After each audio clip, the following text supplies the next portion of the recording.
Hey, it's June 21st, and we find ourselves in 1 Kings chapters 10 and 11, as well as 2 Chronicles chapter 9. Today we come to the end of King Solomon's life, a life that began with so much potential, but that was ultimately wasted pursuing things and ideas that would draw Solomon away from God for the majority of his life. 1 Kings chapter 10, as well as 2 Chronicles chapter 9, affirm the wisdom and wealth of Solomon. God truly kept his promise to King Solomon. Now, there are some who try and read into the phrase, King Solomon gave the Queen of Sheba all that she desired, to claim that Solomon fathered a child with the Queen of Sheba. But that idea just isn't there. You could just as easily claim that King Solomon gave her pancakes. There's nothing specifically stated that he gave her. While we saw the beginning of Solomon's shift away from God back in 1 Kings chapter 7 and 2 Chronicles chapter 4, when he spent almost twice as long building his own house as he spent on the temple of God, we see the true cause for Solomon's fall here in 1 Kings chapter 11. Verse 1. Now King Solomon loved many foreign women. Well, that's not the problem. Verse 3. He had 700 wives who were princesses and 300 concubines. As hard as it is to believe, that wasn't the problem either. Verse 4. For when Solomon was old, his wives turned away his heart after other gods, and his heart was not wholly true to the Lord his God, as the heart of David his father. There's the problem. Many of Solomon's wives were idol worshippers, and instead of leading them to God, they drew Solomon away from God. That is why God said in the Old Testament law not to marry foreigners. This wasn't a racist or an ethnic statement, it was a religious statement.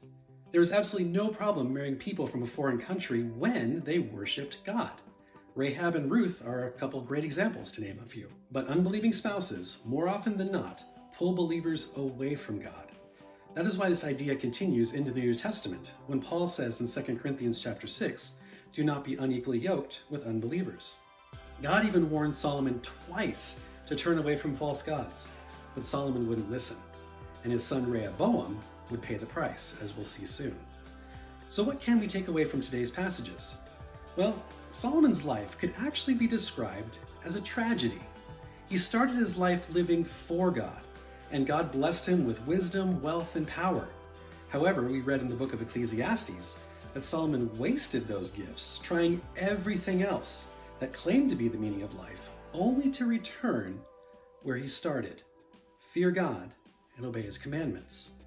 False gods and philosophies failed King Solomon.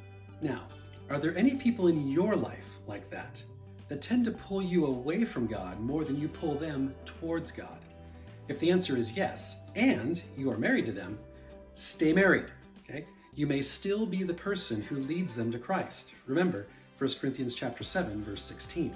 Now, if you're not married to them, so we're talking friends or family members now, you either need to get serious about being a Christ-like influence on them, or change the nature of your relationship so that they don't have the opportunity to continually drag you away from God. It doesn't help your witness if unbelievers continue to see you participating in the same sinful choices they're making. They won't see a difference between you and them, and they'll have no reason to believe a truth that hasn't changed your life. My prayer for us today is that we take a serious look at the relationships in our lives. May we surround ourselves with believers who help us to be more like Christ in all areas. May we be an accurate example of Christ in the lives of our unbelieving family and friends.